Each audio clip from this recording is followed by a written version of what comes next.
పరిశుద్ధాత్మ దేవుడు మనలను ఎలా నడిపిస్తాడు అనే అంశాన్ని మనము ధ్యానం చేయబోతున్నాం.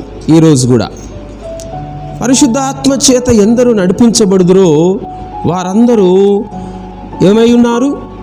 దేవుని కుమారులై ఉందురు అని రోమాపత్రిక 8వ అధ్యాయము 14వ వచనంలో వ్రాయబడి ఉన్నది. దేవుని బిడ్డలారా, మనము దేవుని బిడ్డలము, కుమారులము, కుమార్తెలమై ఉంటే మనము దేవుని ఆత్మ చేత నడిపించబడుతూ ఉంటాము. దేవుని బిడ్డలారా, దేవుని ఆత్మ చేత నడిపించబడుతూ ఉంటాం. మీరు దేవుని ఆత్మ చేత నడిపించబడుచు ఉన్నారా అని మనం అడిగితే క్రైస్తవులకు వచ్చేటువంటి ఆన్సర్ ఏంటంటే నో, మేము అన్య భాషలను నమ్మము, మేము అన్య భాషలు మాట్లాడి ఎగిరి అల్లరి చెయ్యము అంటారు. కాబట్టి పరిశుద్ధాత్మ చేత నడిపించబడ్డం అంటే ఏమిటో తెలియనటువంటి స్థితిలో దేవుని సంఘము ఉండడం అనేది చాలా విచారకరం, శోచనీయమైనటువంటి విషయం. ఇది బాధాకరమైనటువంటి విషయం. పరిశుద్ధాత్మ చేత నడిపించడం అంటే ఆ అన్య భాషలు మాత్రమే మాట్లాడడం కాదు. పరిశుద్ధాత్మ చేత నడిపించబడ్డం అంటే ఏమిటి అనే విషయాన్ని మనము చాలా ధ్యానం చేస్తూ వస్తూ ఉన్నాం. దేవుని బిడ్డలారా, ఈరోజు కూడా మనము మరొక విషయాన్ని ధ్యానం చేయబోతున్నాం. అదేంటంటే పరిశుద్ధాత్ముడు మనల్ని ఎక్కడికి నడిపిస్తాడంటే, చూడండి, యాకోబు పత్రిక 1వ అధ్యాయము 2వ వచనము 3వ వచనంలోనికి మనల్ని నడిపిస్తాడు. నా సహోదరులారా, మీ విశ్వాసమునకు కలుగు పరీక్ష ఓర్పును పుట్టించునని ఎరిగి మీరు నానా విధములైన శోధనలలో పడినప్పుడు అది మహానందమని ఎంచుకొనుడి. ప్రియ దేవుని బిడ్డలారా, పరిశుద్ధాత్ముడు మనలను ఏ దిశగా నడిపిస్తాడు అంటే, ఏ రూట్లో మనల్ని తీసుకెళ్తాడు అంటే, విశ్వాసానికి ఏ దిశగా నడిపిస్తే పరీక్ష కలుగుతుందో ఆ దిశగా మనలను నడిపిస్తాడు. మీ విశ్వాసమునకు కలుగు పరీక్ష అన్నాడు. ఈరోజు అంశం అది. విశ్వాసమునకు పరీక్ష కలిగే విధంగా పరిశుద్ధాత్ముడు నడిపిస్తాడు. విశ్వాసమునకు పరీక్ష కలిగినప్పుడు మనలో ఏం కలుగుతుందంటే ఓర్పు కలుగుతుంది. ప్రొడ్యూసెస్ పర్సివరెన్స్ అనే మాట మనం చూస్తున్నాం. ఓర్పు మనలో పుట్టించాలని దేవుని చిత్తమై ఉన్నది. అందుకే ఏం చేస్తాడంటే పరీక్ష గుండా మనల్ని తీసుకెళ్తాడు. మన విశ్వాసమునకు పరీక్ష కలిగే దిశగా మనలను నడిపిస్తాడు పరిశుద్ధాత్ముడు.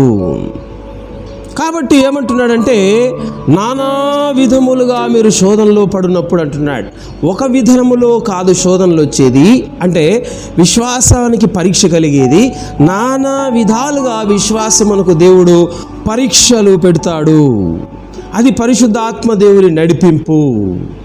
అప్పుడు మీరు ఏం చేయాలంటే అది మహానందము అని ఎంచుకోండి అని దేవుని వాక్యం సెలవిస్తుంది. ఓర్పు పుట్టిస్తుంది కాబట్టి అది మహానందం అని ఎంచుకొనుడి అంటున్నాడు. ఎవరున్నారండి ఈ దినాల్లో పరీక్షలు అంటే ఎవరైనా మహానందంగా ఎంచుతారండి? పరీక్షలు అంటే ఎవరు ఎంచరు. పరీక్షలు లేకుండా ఉంటే మహానందంగా ఉంటుంది ఎవరికైనా సరే. పరీక్షలు కలిగితే టెన్షన్ ఉంటుంది, ఆనందం కాదు, దుఃఖం ఉంటుంది, బాధ ఉంటుంది. కానీ వాక్యం చెప్తుంది నానా విధములైనటువంటి శోధనలు గుండా మీరు వెళ్తున్నప్పుడు మహానందముగా మీరు ఎంచుకోండి అని చెప్తాడు. పరిశుద్ధ గ్రంథంలో ఇశ్రాయేలులను దేవుడు ఈ మార్గము గుండా తీసుకొచ్చాడు. దేవుని బిడ్డలారా, దేవుడు నానా రకములైనటువంటి శోధనల గుండా తీసుకొచ్చాడు, పరీక్షల గుండా తీసుకొచ్చాడు, వారిని పరీక్షించాడు. ఎందుకు దేవుడు ఆ విధంగా నానా విధములైన పరీక్షల గుండా, శోధనల గుండా మనల్ని నడిపిస్తాడు అంటే, ఇశ్రాయేలును నడిపించాడంటే ఆయనే చెప్తాడు. చూడండి, ద్వితీయోపదేశ కాండము 8వ అధ్యాయము 2వ వచనంలో వ్రాయబడి ఉంది. చూడండి, మరియు నీవు ఆయన ఆజ్ఞలను గైకొందువో లేదో నిన్ను శోధించి నీ హృదయములోనున్నది తెలుసుకొనుటకు నిన్ను అనొచ్చు నిమిత్తమును అరణ్యములో ఈ 40 సంవత్సరాలు నీ దేవుడైన యెహోవా నిన్ను నడిపించిన మార్గమంతటిని జ్ఞాపకము చేసుకొనుము. చూసారా, 40 సంవత్సరాలు నిన్ను నడిపించినాడు, ఈ అరణ్య మార్గంలో జ్ఞాపకం చేసుకో అంటున్నాడు. ఎందుకు నడిపించినాడు తెలుసా? Led you all the way in the wilderness these 40 years to humble and test you in order to know what was in your heart. ఏమైనా దేవుని బిడ్డలారా, God allows trials to reveal our hearts and obedience. దేవునికి మనము ఎంత విధేయులమవుతామనేది మనకు పరీక్షల గుండా మనం వెళ్ళినప్పుడే మనకు రివీల్ అవుతుంది, మనకు బట్టబయలు అవుతుంది, తెలియపరచబడుతుంది. మన హృదయం ఎలాంటిది అనేది మనకు తెలియాలంటే పరీక్షల గుండా మన విశ్వాసం వెళ్ళినప్పుడే తెలుస్తుంది. ప్రియమైన దేవుని బిడ్డలారా, పిల్లలకు పరీక్షలు పెట్టినప్పుడే వారు సబ్జెక్ట్లో వారు ఎంతగా నేర్చుకున్నారో, వారు ఆ సబ్జెక్ట్ మీద వారికి ఎంత పట్టు ఉంది, ఎంత జ్ఞానం ఉంది అనేది ఏ విధంగా తెలుస్తుందో, అలాగే మన విశ్వాసమునకు దేవుడు పరీక్షలు పెట్టినప్పుడు నానా విధములైన శోధనల ద్వారా అప్పుడు మనకు ఏం తెలుస్తుందంటే మన హృదయం పరిస్థితి ఏంటి అనేది మనకు తెలుస్తుంది. అలాగే మనం దేవుని ఎడల ఎంత విధేయత, దేవుని ఆజ్ఞల ఎడల మనం ఎంత విధేయత కలిగి ఉన్నామనేది మనకు తెలుస్తుంది. దేవుని బిడ్డలారా, లోబడుతున్నామా లేదా అనేది పరీక్షలు పెట్టినప్పుడే తెలుస్తుంది. పరీక్షలు పెట్టినప్పుడు తెలియదు మనకు దేవుని ఆజ్ఞలకు లోబడుతున్నామా లేదా అనేది. దేవుడు ఎందుకు మన విశ్వాసానికి పరీక్ష పెడతాడు అనే దానికి కారణాలు మనం చూస్తున్నాం ఇంతవరకు. నంబర్ 1, ఓర్పు పుట్టించడానికి. నంబర్ 2, మన హృదయం మనకే బట్టబయలు చేయడానికి. నంబర్ 3, దేవుని ఆజ్ఞలను మనము ఎంతగా ఒబే అవుతాము, విధేయత కలిగి ఉంటాము దేవునికి అనేది బయలుపరచడానికి దేవుడు మన విశ్వాసానికి ఏం పెడతాడమ్మా? పరీక్షలు పెడతాడు. అది పరిశుద్ధాత్మ దేవుని యొక్క నడిపింపు. ప్రియమైన దేవుని బిడ్డలారా, అన్న భాషలతో మాట్లాడడం మాత్రమే పరిశుద్ధాత్మ నడిపింపు కాదు. పరీక్షలకుండా తీసుకెళ్లడమే పరిశుద్ధాత్మ దేవుని యొక్క నడిపింపు అని మనం ఇక్కడ చూస్తున్నాం. ఇంకా ఎందుకు దేవుడు మన విశ్వాసం మనకు పరీక్షలు పెడతాడంటే చూడండి, కీర్తన 66:10, దేవా నీవు మమ్మను పరిశీలించి ఉన్నావు, వెండిని నిర్మలము చేయు రీతిగా మమ్మను నిర్మలులను చేసి ఉన్నావు. దేనికి తీసుకొస్తాడంట మనల్ని? Trials are a purification process. దేవుని బిడ్డలారా, అంటే నిర్మలులుగా చేయడానికి దేవుడు ఏం చేస్తాడంటే మనలను పరీక్షల గుండా తీసుకెళ్తాడు. వెండి నిర్మలము చేయబడాలంటే ఎక్కడికి వెళ్ళాలమ్మా? కులిమిలోనికి వెళ్ళాలి. అలాగే విశ్వాసి యొక్క విశ్వాసము నిర్మలత్వము కలిగి ఉండాలంటే, విశ్వాసి ప్యూరిఫికేషన్ అవ్వాలంటే, ప్యూరిఫై అవ్వాలంటే ఈ పరీక్షల గుండా వెళ్ళాలి, నానా విధములైన శోధనల గుండా వెళ్ళాలి. ఇది రూట్ అన్నమాట. పరిశుద్ధాత్మ దేవుడు ఒక విశ్వాసిని నడిపించేటువంటి విధానము ఈ రీతిగా నడిపిస్తాడు. దేవుని బిడ్డలారా, నాకొద్దు పరీక్షలు, I don't want tests and trials అంటే అప్పుడు మనం ప్యూరిఫై అవ్వము, ఇంప్యూర్గా ఉంటాము, అపవిత్రులుగా ఉంటాము, పవిత్రులం అవ్వము. దేవుని బిడ్డలారా, మన విలువ అనేది పెరగదు. అందుకే దేవుడు మనల్ని ఏం చేస్తాడంటే ఆయన టెస్ట్స్ అండ్ ట్రయల్స్ గుండా తీసుకెళ్తాడు, పరీక్షల గుండా తీసుకెళ్తాడు. ఎవరు? పరిశుద్ధాత్మ దేవుడు. దేవుని బిడ్డలారా, మరి క్రైస్తవ లోకానికి ఈ బోధ ఎంతవరకు నచ్చుతుందో నాకు తెలియదు, కానీ మనకు నచ్చినా నచ్చకపోయినా దేవుడు తన పద్ధతిని మాత్రం మనకు నచ్చదని చెప్పేసి మార్చుకోడు.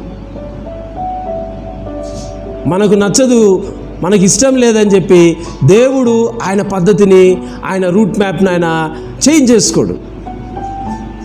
దేవుని బిడ్డలారా, ఇశ్రాయేలు నడిపించాడండి ఈ రీతిగా.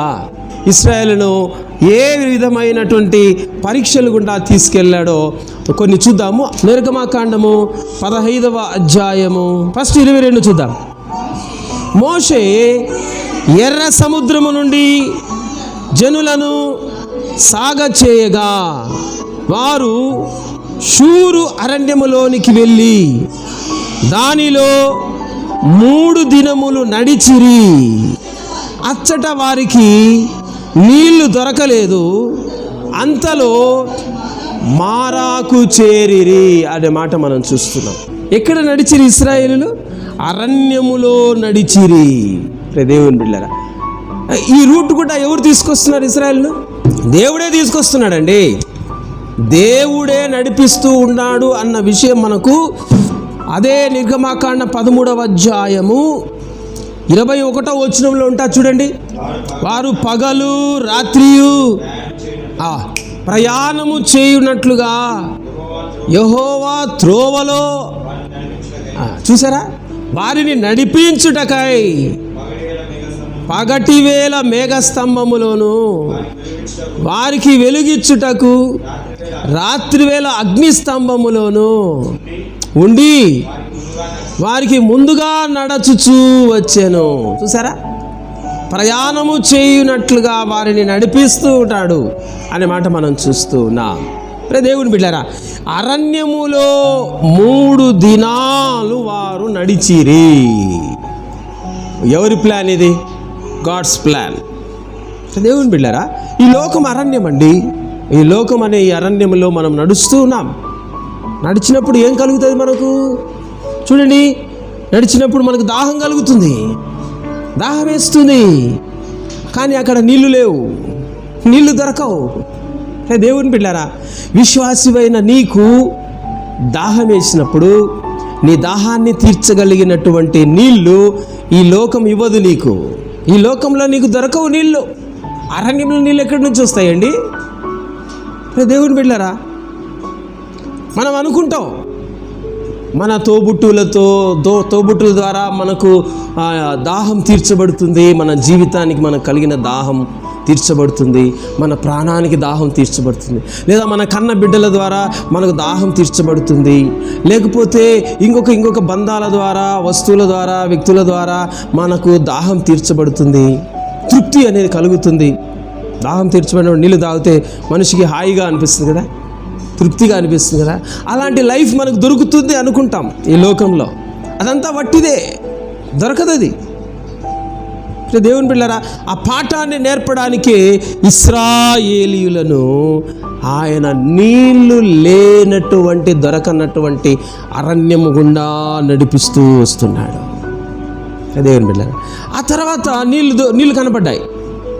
23వ వచనం, అంతలో వారు మారాకు చేరిరి.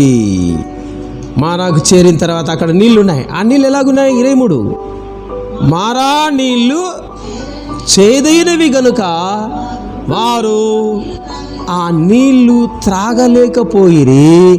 అందువలన దానికి మారా అను పేరు కలిగాను. దేవుని బిడ్డలారా, నీళ్ళే లేవు. ఇంకో స్థలానికి వస్తే నీళ్ళు ఉన్నాయి, కానీ ఆ నీళ్లు తాగుదాం అనుకుంటే నోట్లో పోసుకుంటే ఎలా ఉన్నాయి? చేదుగా ఉన్నాయి, తాగలేనటువంటి స్థితి. కనబడ్డవేమో కనబడ్డాయి నీళ్లు, అంతవరకు నీళ్ళే లేవు. ఇప్పుడేమో నీళ్లు కనబడుతున్నాయి, కానీ అవి ఏమాత్రం ప్రయోజనకరంగా లేవు, మన దాహాన్ని తీర్చే విధంగా లేవు అని మనకి ఇక్కడ అర్థమవుతా ఉంది. ప్రేమైన దేవుని బిడ్డ, ఎందుకు ఇశ్రాయేలును ఈ అనుభవం గుండా తీసుకొచ్చాడు దేవుడు? ఈ రూట్ గుండా దేవుడు ఎందుకు వారిని నడిపించాడు అనేది ఒకసారి మనం ఆలోచన చెయ్యాలి. ప్రేమైన దేవుని బిడ్డ, నీ జీవితంలో నువ్వు వెళుతున్నటువంటి దిశ, రూట్ ఏదైతే ఉందో అది దేవుడు నిర్ణయించాడనేది మర్చిపోకూడదు మనం. అది దేవుడు నియమించి నిర్ణయించింటేనే మనం ఆ మార్గం గుండా వెళుతున్నాము అనేది ఎప్పుడు కూడా మర్చిపోకూడదు. ఈ లోకంలో మనకు కనబడతాయి చాలా. ఏంటంటే దీనివల్ల నా దాహం తీరుతుంది, దీనివల్ల నా ఆశ తీరుతుంది, ఈ నీళ్ళ వల్ల నా కోరిక తీరుతుంది, నా దప్పిక తీరుతుంది అని అనిపిస్తే మనకు అవి అలా పైకి కనబడతాయి అంతే. కానీ మానవుని యొక్క దాహము, మానవునికి లోపల ఒక దాహం ఉంటుంది. ఆ దాహము ఈ లోకంలో మన కంటికి కనిపించే ఈ వేటి వలన కూడా తీర్చబడదు. అవి మనకు చేదేనిస్తాయి, త్రాగలేనటువంటి స్థితి.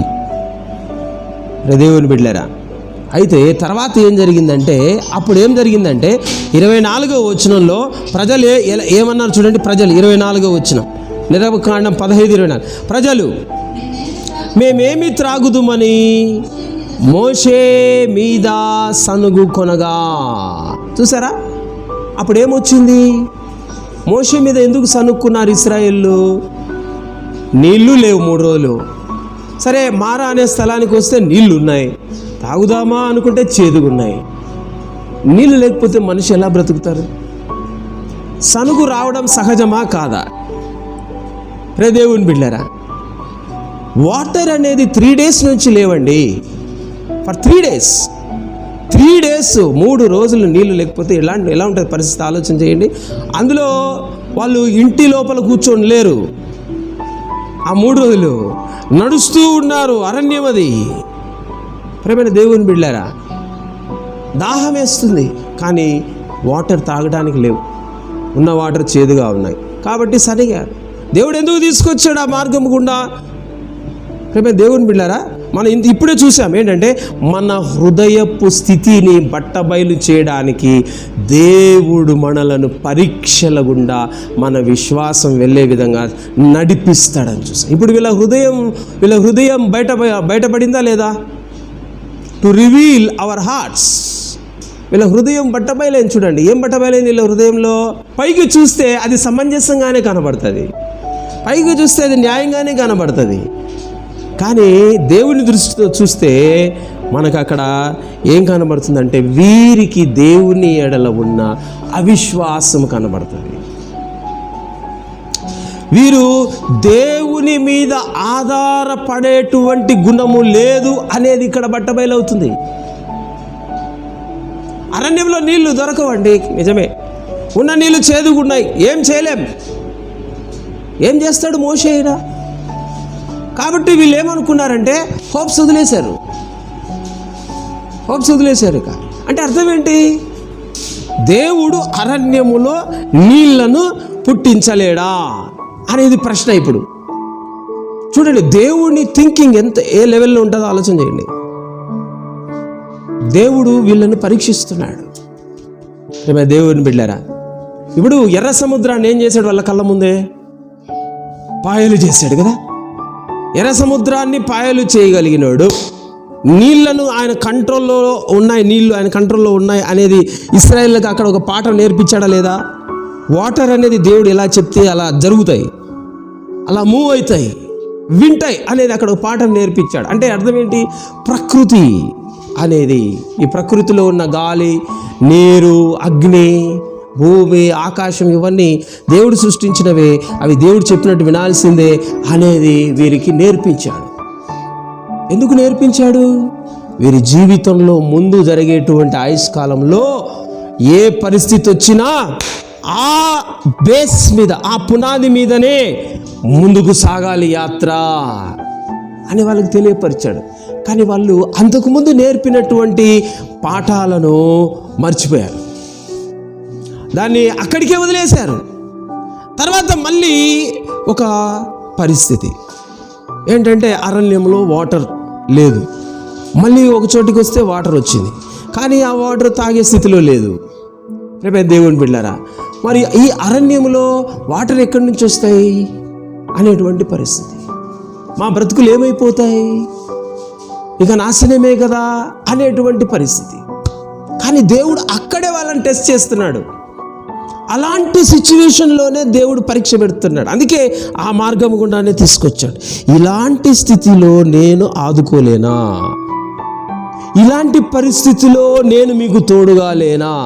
నేనుంటే మీ పరిస్థితులు మారవా? నేను ఆదుకోలేనా? ఈ విధంగా ఎందుకు ఆలోచన చేయరు?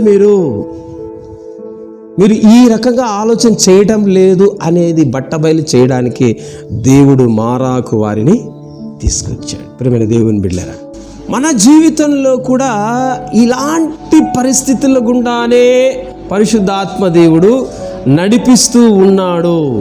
దేవుడే నడిపిస్తే నీళ్లు లేని స్థలానికి నీళ్లు దేవుడే కలిగిస్తాడా లేదా?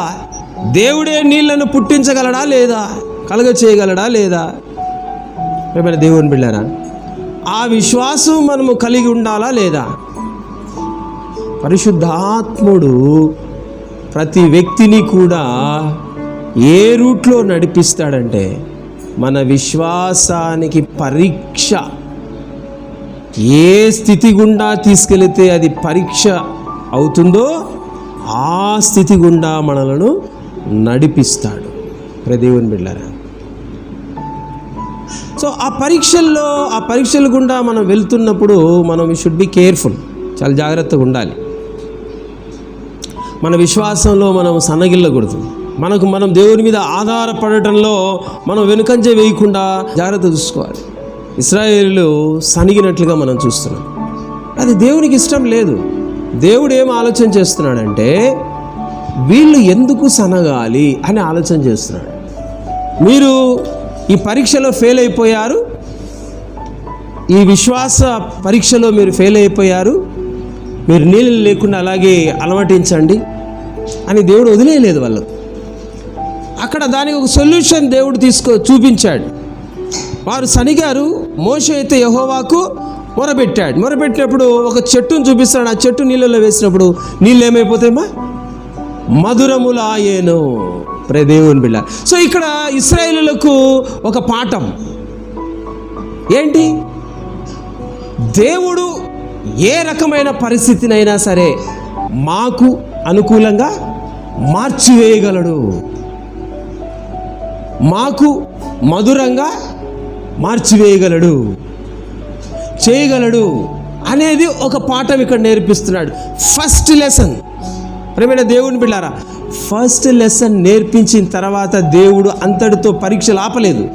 మళ్ళీ సెకండ్ టైం ఇంకో పరీక్ష వస్తుంది చూడండి. దానికంటే ముందుగా 15వ అధ్యాయం 27వ వచనంలో అక్కడ ఇంకో పరిస్థితి ఉంది చూడండి. తర్వాత వారు ఏలీమునకు వచ్చిరి, అక్కడ 12 నీటి బుగ్గలను 70 ఈత చెట్లను ఉండెను. వారు అక్కడనే ఆ నీళ్ళ యొద్ద 12 నీటి బుగ్గలు ఉన్నాయంట. ఇది ఇంకో రకమైన అనుభవం. అంతకుముందు అరణ్యంలో నీళ్లు లేని స్థితి, ఆ తర్వాత నీళ్లు ఉన్నా కానీ తాగలేని స్థితి, ఆ తర్వాత సమృద్ధి అయినటువంటి స్థితి. అవునా కదా? అంతకుముందు ఏ అరణ్యం మాది? షూరు అరణ్యంలో నీళ్లు లేవు. మారాకు వచ్చారు, నీళ్లున్నాయి కానీ తాగలేనటువంటి స్థితి, చేదుగా ఉన్నాయి. ఆ తర్వాత ఎక్కడికి తీసుకొచ్చాడు? ఎలీముకు తీసుకొచ్చాడు. అక్కడ ఏమున్నాయి? నీటి బుగ్గలు ఉన్నాయి, స్ప్రింగ్స్. ఎన్ని? 1, 2 కాదు, 12 ఉన్నాయి. ఈత చెట్లు ఉన్నాయి. చక్కగా ఈత చెట్ల కింద వాళ్ళు హ్యాపీగా తినుకుంటా ఎంజాయ్ చేస్తున్నారు, వాటర్ తాగుతున్నారు. ఆహా, ఎంత ఆనందము! చూడండి, జీవితంలో రకరకాల పరిస్థితులు. నీళ్ళే లేనటువంటి స్థితి, నీళ్ళున్నా దాన్ని అనుభవించలేనటువంటి స్థితి, ఆ తర్వాత పూర్తిగా అనుభవించేటువంటి స్థితి. అంతటితో ఆపేశాడా? తర్వాత మళ్ళీ టెస్ట్ చేసాడు వాళ్ళని. చూడండి నెక్స్ట్ ఏం జరుగుతుందంటే 16వ అధ్యాయానికి రండి. 16వ అధ్యాయంలో వాళ్ళను ఎక్కడికి నడిపిస్తున్నాడు దేవుడు అనేది మనం చూస్తే 2వ వచనం 3వ వచనం, సీను అరణ్యానికి వారిని తీసుకొస్తాడు. ఆ అరణ్యములో ఇశ్రాయేలు సమాజమంతయు మోషే అహరోనుల మీద సనిగెను. రిపీట్ అవుతుంది, రిపిటీషన్. ప్రేమైన దేవుని బిడ్డలారా, ఏమొచ్చింది ఇప్పుడు వాళ్ళకు పరీక్ష అంటే? వాళ్ళకు ఇంకో పరీక్ష వచ్చింది. అంతకుముందు నీళ్ళ పరీక్ష, ఇప్పుడు ఏం పరీక్ష వచ్చింది? తిండిని సంబంధించినటువంటి పరీక్ష వచ్చింది. ఆహారం. చూడండి ఏంటో 3వ వచనం చూడమ్మా.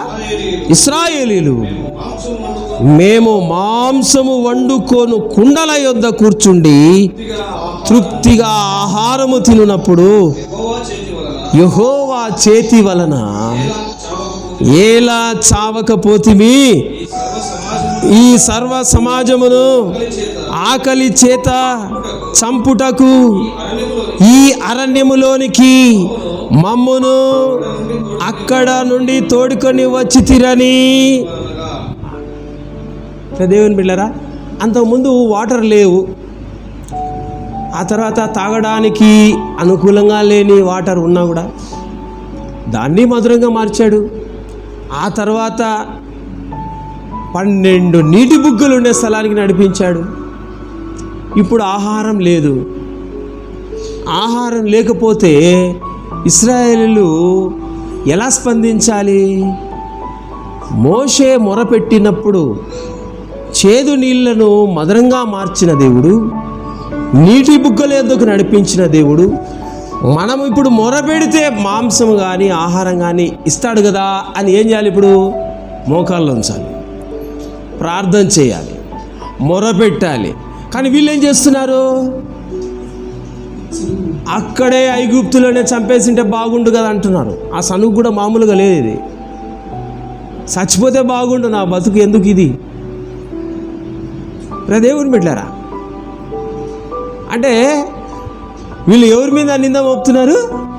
దేవుని మీదనే నేరం మోపుతున్నారు, నింద మోపుతున్నారు. దేవుని బిడ్డలారా, అలా సనుగుతున్నారు వీళ్ళు. చాలాసార్లు మన లైఫ్ మీద మనకే విరక్తి వచ్చి మనం మాట్లాడుతుంటాం. ఇలా లైఫ్ ఇచ్చింది దేవుడు కాబట్టి లాస్ట్కి దేవుడి దగ్గర తీసుకెళ్తాం, దాన్ని ఆ ఇష్యూని దేవుడి దగ్గర తీసుకెళ్తాం. ఈ లైఫే లేకుండా పోయింది, బాధలు ఉండేవి కాదు కదరా నాయన, ఎందుకు ఇచ్చావు ఈ లైఫ్ అనే విధంగా మనం కూడా కొన్నిసార్లు మాట్లాడుతుంటాం.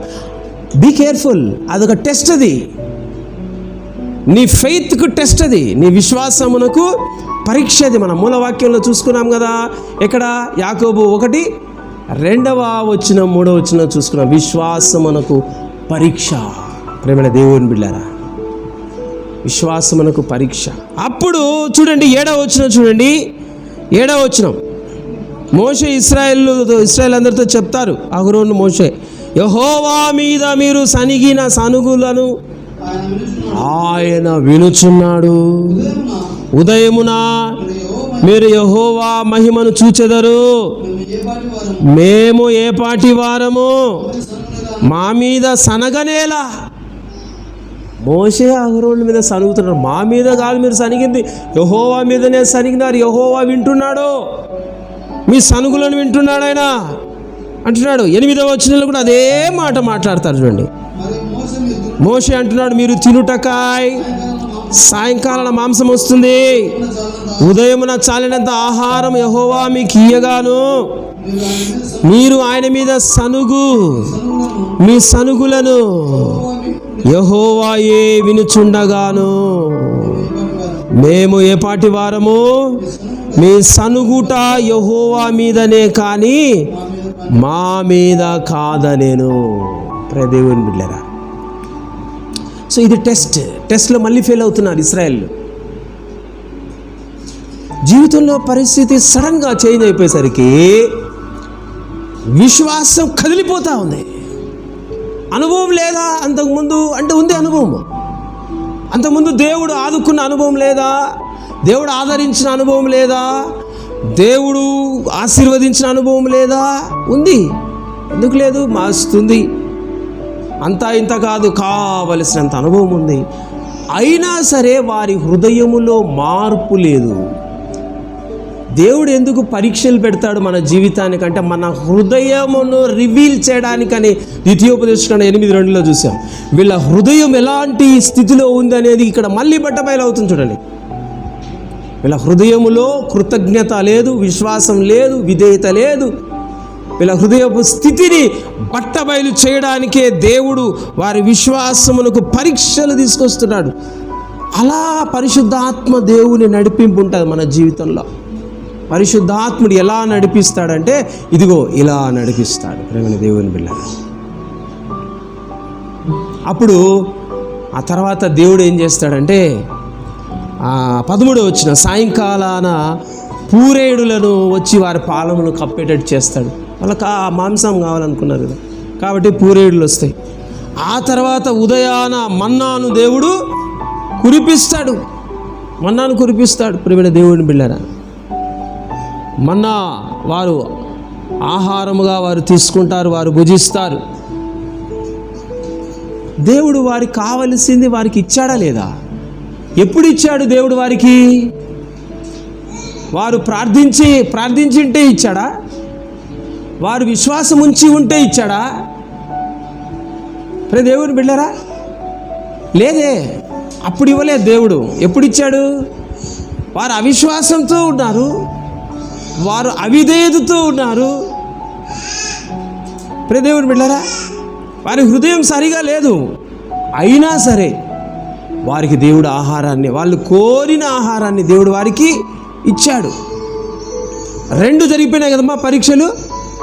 2 జరిగిపోయినాయి కదా. ఒకటి నీళ్ళ దగ్గర, రెండవది ఆహారం విషయంలో. 2 జరిగినాయి కదా. అన్ని 2 కూడా అద్భుతాలే కదా, 2 కూడా ఆశ్చర్యమే కదా. పైనుంచి మన్నా కురిసింది, పూరేళ్ళు వచ్చి వాళ్ళ ఇంటి దగ్గరికి వచ్చింది ఆహారం. వాళ్ళు కష్టపడాల్సిన అవసరం లేకుండా, వారు విత్తనం విత్తాల్సిన అవసరం లేకుండా, వారు నీరు పెట్టాల్సిన అవసరం లేకుండా ఫ్రీగా దేవుడు కురిపించాడు. అరణ్యములో ఆహారాన్ని కురిపించాడు. 2 జరిగినాయి అనుభవాలు. సరే, ఇప్పటికైనా దేవుడు ఎటువంటి పరిస్థితిలోనైనా, అరణ్యంలోనైనా నీళ్లను కలగజేశాడు, ఆహారాన్ని ఇచ్చాడు. ఇక మాకు ఆ దేవుడు ఉండగా ఇక మా జీవితంలో ఏదొచ్చినా మేము భయపడాల్సిన అవసరం లేదు, దిగులు పడాల్సిన అవసరం లేదు, సనగాల్సిన అవసరం లేదు, అవిశ్వాసంతో కృంగిపోవాల్సిన అవసరం లేదు. దేవుని మీద ఆధారపడితే చాలని అనుకున్నారా? ఆ 2 అనుభవాల తర్వాత ఇంకొక అనుభవం దగ్గర తీసుకొస్తాడు దేవుడు. ఆ అనుభవం ఏంటో చూద్దామా? చూడండి, మళ్ళీ నిర్గమాకాండం 17వ అధ్యాయం 1వ వచనం చూడండి. ఏం లేవు, ఇప్పుడు నీళ్లు లేవు కదా. ఈ పరిస్థితి కొత్తదా? ఇంతకుముందు ఎక్కడ నీళ్లు లేవు వాళ్ళకు? ఏ అరణ్యంలో ఉన్నప్పుడు నీళ్లు లేవు? షూరు అరణ్యంలో ఉన్నప్పుడు నీళ్ళు లేవు. మారా దగ్గరికి వచ్చినప్పుడు నీళ్లు ఉన్నా కానీ తాగడానికి పరిస్థితి లేదు. అప్పుడు ఏం చేశాడు? నీళ్లను మధురంగా మార్చాడు. ఆ తర్వాత ఎలీము అనుభవము, అక్కడ నీటి బుగ్గలు, 12 నీటి బుగ్గలు. సరే, అప్పుడు ఏం నేర్చుకొని ఉండాలా? అరణ్యములో నీళ్లు లేకపోయినా దేవుడు నీళ్లను పుట్టించగలగవాడు. ఇలాంటి దేవుడు మాకుండగా మాకెందుకు దిగులు? ఏ పరిస్థితి వచ్చినా ఆయన ఆశ్రయిస్తే, ఆయన వేడుకుంటే ఆదుకుంటాడు అని మారి ఉండాలి కదా హృదయము. ఇప్పుడు రెఫీదీం దగ్గరికి వచ్చారు. అక్కడ కూడా సేమ్ కండిషన్, అదే పరిస్థితి. దేవుని బిడ్డలారా, ఈ పరిస్థితికి కారణం ఎవరు? ఇశ్రాయేలు కాదు. ఈ పరిస్థితి వాళ్ళు సృష్టించుకున్నది కాదు, అది దేవుడు నడిపిస్తున్నాడు ఆ పరిస్థితులు కూడా. ఎందుకంటే వాళ్ళ హృదయములో ఉన్నటువంటి అవిశ్వాసము, అవిధేయత, అది బట్టబయలు చేయడానికి ఆ మార్గము గుండా తీసుకొస్తున్నాడు. వాళ్ళు సరిచేయబడతారని, దేవుణ్ణి ఆశ్రయించాల్సిన అవసరమే లేదు, దేవుని మీద ఆధారపడాల్సిన అవసరం ఏముంది అనేటువంటి భయంకరమైన స్థితిలో వారి హృదయం ఉందన్నమాట. దాన్ని కరెక్ట్ చేయడానికి, దాన్ని ప్యూరిఫై చేయడానికి దేవుడు ఈ పరీక్షల గుండా వారిని తీసుకొస్తున్నాడు. సేమ్ పరీక్ష మళ్ళీ పెడుతున్నాడు.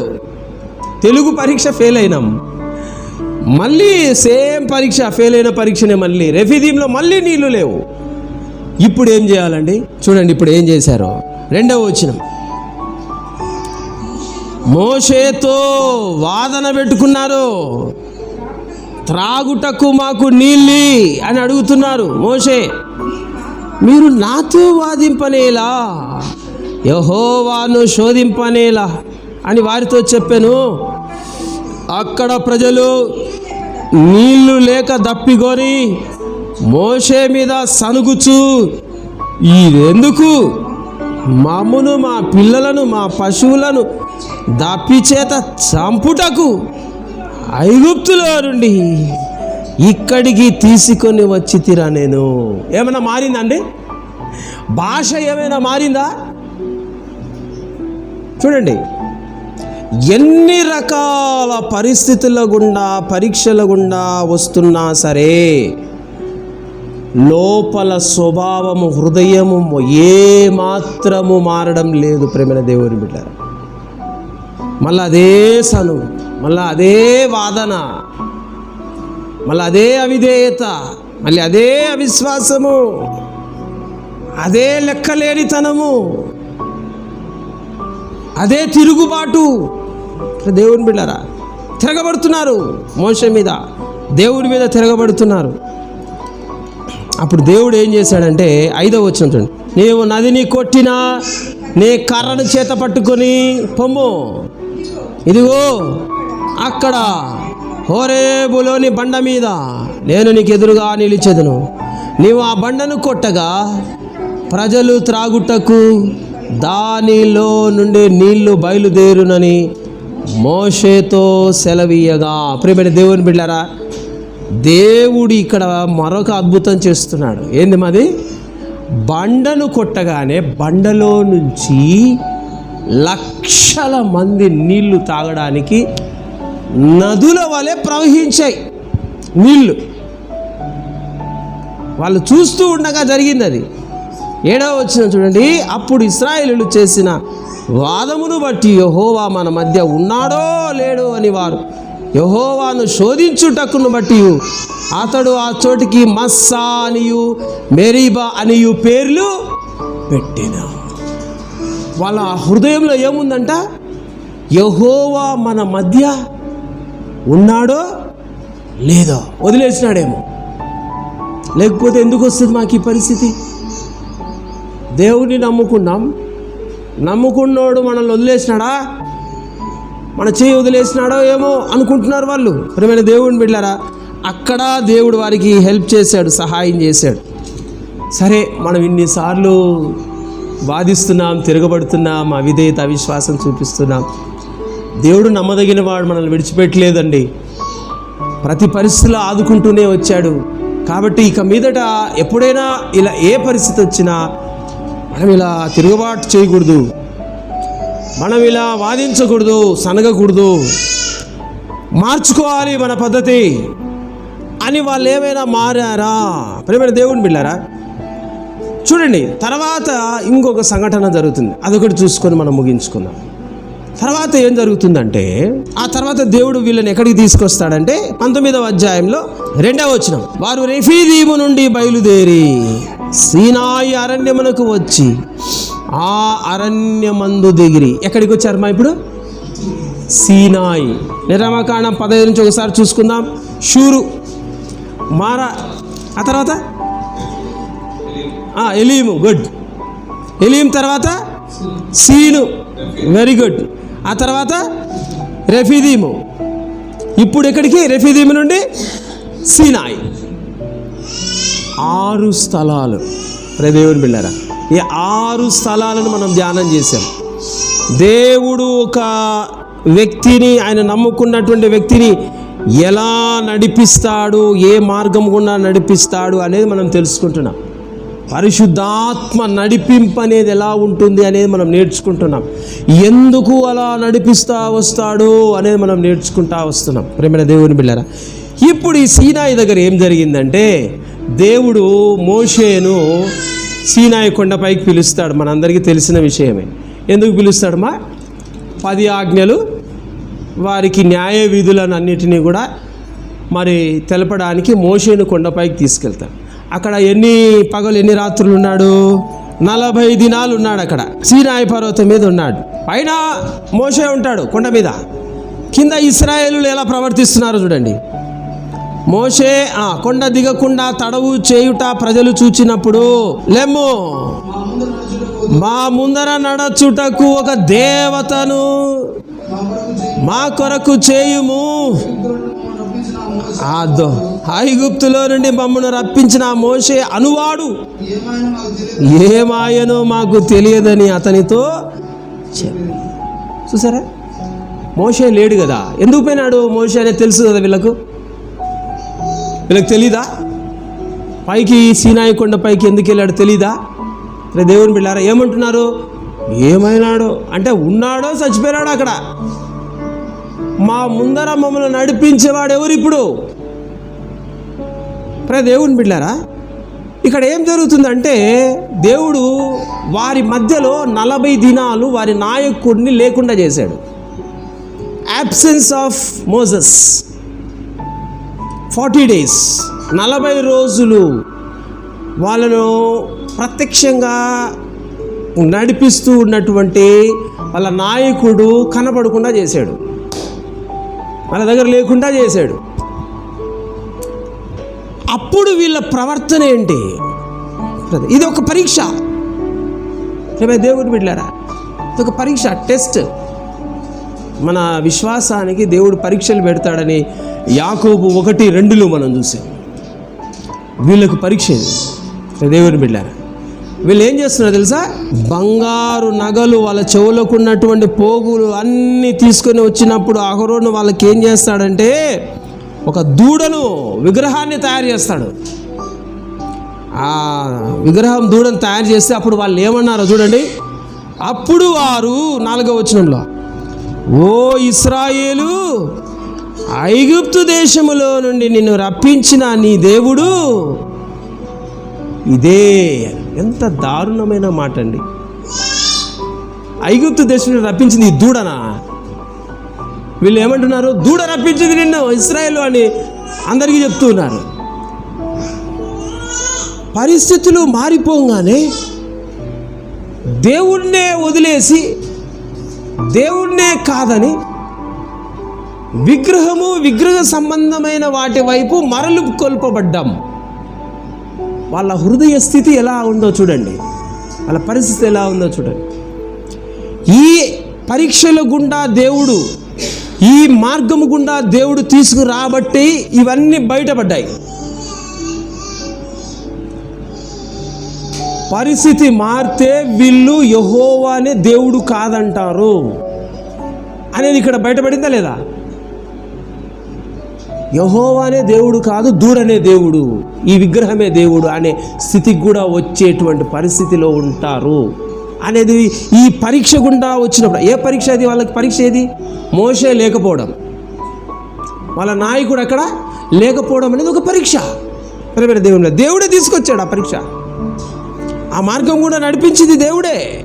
ప్రేమైన దేవుని బిడ్డలారా, అయితే ఆ తర్వాత చాలా దారుణంగా వారు శిక్షకు గురవుతారండి, బాధకు గురవుతారండి. వారు చేసినటువంటి ఆ పనిని బట్టి చాలామంది హతులైపోతారు. మోషే దిగి వచ్చి అక్కడ లేవీయులతో చెప్తాడు, హతం చేసేయమని చెప్తాడు. చెప్పినప్పుడు అదే నిర్గమకాండం 32వ అధ్యాయం 28వ వచనంలో చూడండి. లేవీయులు మోషే మాట చొప్పున చేయగా ఆ దినమున ప్రజలలో ఇంచుమించు 3,000 మంది కూలిరి.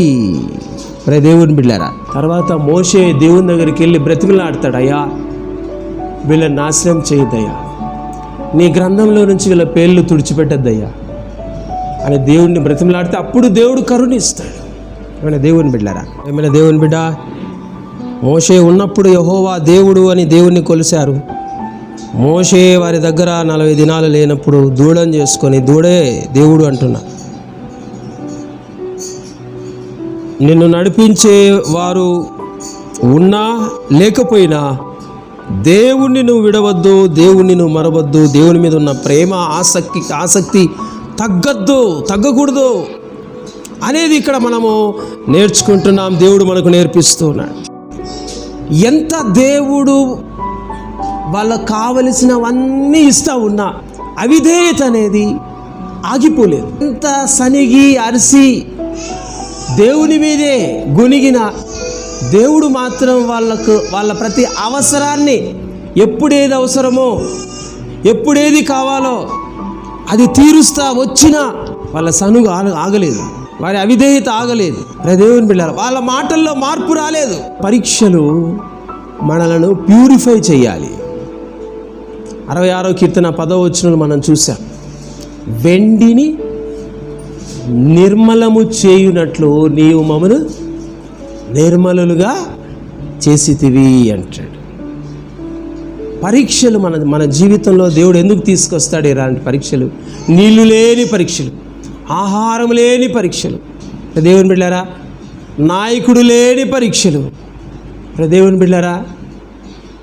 ఎందుకు దేవుడు తీసుకొస్తాడు అంటే మనలో ఉన్న కల్మషము మస్టు అంతటిని రిఫైన్ చేయడానికి, ప్యూరిఫై చేయడానికి, మనల్ని బలపరచడానికి, మన విశ్వాసాన్ని బలపరచడానికి, మనలను విధేయులుగా చేయడానికి, మన హృదయ స్థితిని మనకు బట్టబయలు చేయడం ద్వారా దాని విషయమై పశ్చాత్తాపడి మనము దేవుని ఎడల మంచి హృదయం కలిగి ఉండేటట్లు చేయడానికి దేవుడు మన విశ్వాసానికి పరీక్షలు పెడుతూ ఉంటాడు. ప్రేమైన దేవుని బిడ్డలారా, ఇది పరిశుద్ధాత్మ దేవుని నడిపింపండి.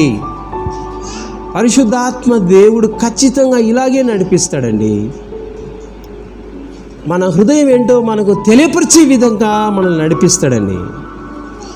దేవుని బిడ్డలారా, మన అవిశ్వాసాన్ని, మన లోపల ఉన్న అవిధేయతను బట్టబయలు అయ్యే విధంగా మనల్ని నడిపిస్తాడు. మనం ప్యూరిఫై అయ్యే విధంగా మనల్ని నడిపిస్తాడు. ప్రేమైన దేవుని బిడ్డలారా, వారికి నీళ్ళు లేకుండా చేయలేదు, వాళ్ళకి ఆహారం లేకుండా చేయలేదు. మోషే నువ్వు ఇక్కడే ఉండిపో, నాతో కిందికి వెళ్ళొద్దని ఆపలేదు. మోషేని మళ్ళీ పంపించాడు, వాళ్ళ కోసమే మోషేని పైకి తీసుకెళ్ళాడు. ప్రేమ దేవుని బిడ్డలారా, కానీ వారు మాత్రం ప్రతిదీ కూడా నెగిటివ్గానే థింక్ చేశారు. ప్రతిదీ కూడా అపార్థం చేసుకుంటానే వెళ్ళారు.